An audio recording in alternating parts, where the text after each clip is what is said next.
Baik, Assalamualaikum warahmatullahi wabarakatuh. Semangat pagi semuanya Bapak Ibu. Kembali lagi di channel saya, Khairul Anwar Madu BG. Kali ini, sebelum melihat video saya, silakan like, share, and subscribe. Jangan lupa like, share, and subscribe ya. Sebanyak-banyaknya jempolnya. Terima kasih. Baik, Bapak Ibu, video kali ini akan membahas tentang asesmen nasional sebagai program pengimbasan AKM atau Asesmen Kompetensi Minimum yang diselenggarakan oleh Direktorat Jenderal Guru dan Tenaga Pendidikan, Kementerian Pendidikan dan Kebudayaan Republik Indonesia. Saya sendiri Khairul Anwar SPD sebagai guru SMP Yadi Kambanyu di Kabupaten Pasuruan Timur. Baik Bapak Ibu, asesmen nasional perlu kita ketahui bersama merupakan pemetaan mutu pendidikan pada seluruh sekolah, madrasah, dan program kesetaraan jenjang sekolah dasar dan menengah. Latar belakang adanya asesmen nasional, kita lihat pada situasi saat UN yang terlalu padat ya materinya sehingga siswa dan guru cenderung menguji penguasaan konten bukan kompetensi penalaran. UN menjadi beban bagi siswa, guru, dan orang tua karena menjadi indikator keberhasilan siswa sebagai individu. UN seharusnya berfungsi untuk pemetaan mutu sistem pendidikan nasional, bukan penilaian siswa. UN hanya menalar aspek kognitif dari hasil belajar, belum menyentuh karakter siswa secara menyeluruh. Nah, arahan kebijakan baru yang dilakukan oleh Kemendikbud ini yaitu tahun 2021 akan diubah menjadi asesmen kompetensi minimum dan survei karakter, di mana dalam aspek ini mencakup yang pertama literasi, yang kedua numerasi, yang ketiga karakter. Literasi di sini adalah kemampuan bernalar tentang dan menggunakan bahasa. Kemudian numerasi tentang kemampuan bernalar menggunakan matematika, serta karakter misalnya pembelajar, gotong royong, kebinekaan, dan perundangan, serta pelajar berjiwa Pancasila.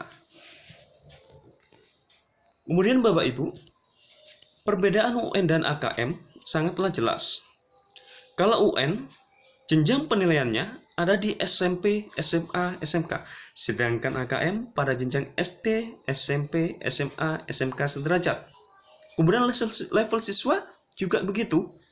Pada UN tingkat akhir, pada AKM kelas 5, 8, 9, 11, dan 12 opsional. Subjek siswa, sensus seluruh siswa kalau pada UN, sedangkan AKM, sensus sekolah dengan sampel siswa. Tingkat jenis tes, kalau UN high stake, kalau AKM low stake. Tingkat jenis tes itu sudah berbeda. Kemudian model soal. Kalau UN, pilihan ganda dan isian singkat. Kemudian di AKM ada pilihan ganda, ada pilihan ganda kompleks, ada menjodohkan, drag and drop, highlight, isian singkat, isi, dan soal interaktif. Kemudian pada periode tes persiswa, yaitu pada UN 4 hari, sedangkan AKM 2 hari. Moda pelaksanaan semi online, AKM full online.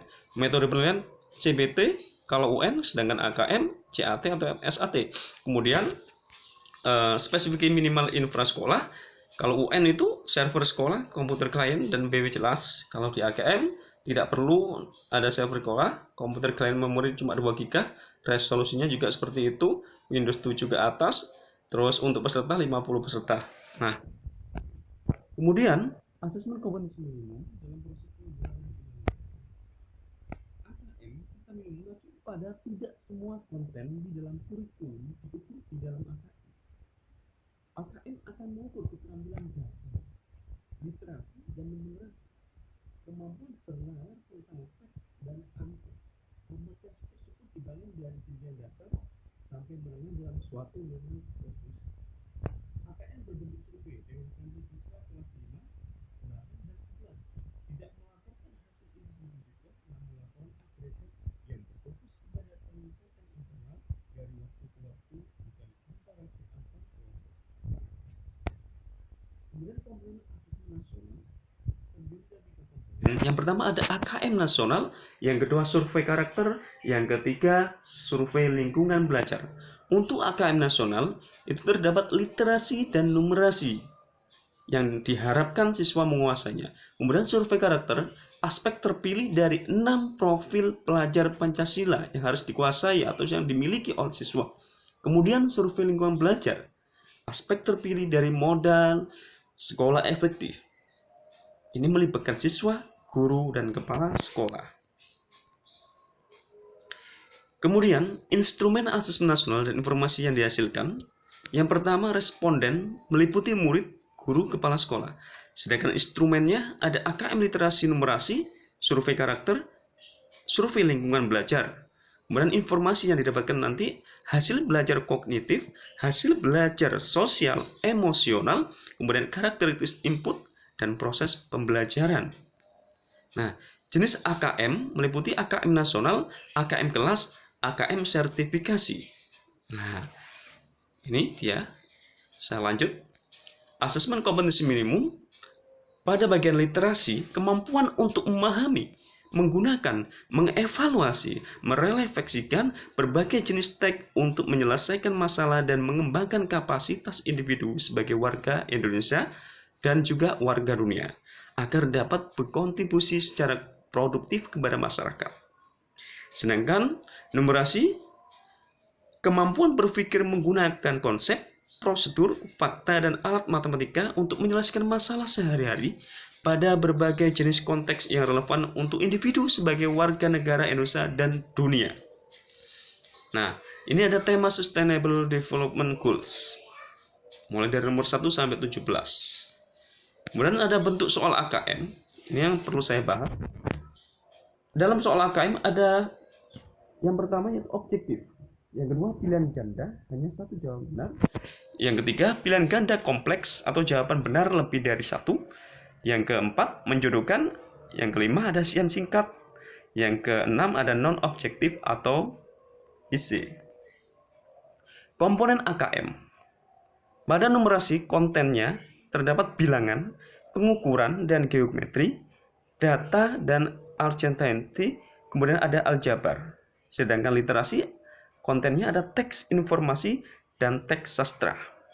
Nah, kemudian pada numerasi proses kognitif, pemahaman, aplikasi, penalaran. Sedangkan pada literasi membaca, proses kognitifnya menemukan informasi, interpretasi, integrasi, evaluasi, dan refleksi. Kemudian konteksnya pada numerasi yaitu personal, sosial, kultural, dan saintifik. Sama kalau di literasi membaca yaitu personal, sosial, budaya, dan saintifik. Nah, ini masa asesmen kompetensi minimum ya yang seharusnya. Ini tapi terjadi ada beberapa perubahan ya. Seperti ini timelinenya AKM. Nah, penyiapannya pada 2020 Januari, Maret, Juni, Agustus sampai November yang ada evaluasi pemanfaatan AKM kelas oleh guru nantinya. Nah, seperti ini timeline asesmen kompetensi minimum yang ditargetkan oleh kementerian, entah ada perubahan atau tidak ya. Nah, ini waktu kegiatannya, keterlibatannya siapa saja. Yang pastinya kalau di AKM itu semua siswa, jenjang siswa dari SD, SMP, SMA atau SMK sederajat ya, seperti itu. Nah, ini tugas hari provinsi dan hari kabupaten kota. Ini semua. Protegnasnya juga jelas dari proktor sampai LD pusat seperti itu ya. Kemudian sebelum saya akhiri, ini semua butuh pemahaman tentang AKM nasional atau asesmen nasional yang meliputi AKM, terus survei karakter dan survei lingkungan belajar. Itu harus dipahami betul oleh satuan pendidikan agar asesmen nasional ini berjalan dengan lancar dan baik. Baik, terima kasih. Itu saja dari saya. Mohon maaf kalau ada kekurangan. Kesempurnaan hanya milik Allah, hanya manusia bisa dan tak luput dari dosa. Oke? Baik Bapak Ibu, saya mengutip perkataan dari Imam Syafi'i, yaitu jika kamu tidak tahan dengan lelahnya belajar, maka kamu harus tahan dengan perihnya kebodohan. Kemudian saya juga ada kata-kata sendiri, jangan pernah takut untuk bermimpi, karena mimpi yang membuat kita kuat dan tetap semangat untuk menjalani hidup. Khairul Anwar, Pak Guyu.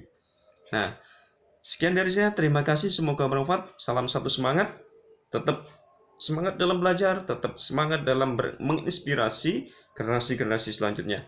Terima kasih Bapak Ibu. Jangan lupa komen, share, and subscribe sebanyak-banyaknya. Terima kasih, semoga bermanfaat. Assalamualaikum warahmatullahi wabarakatuh. Salam Pancasila.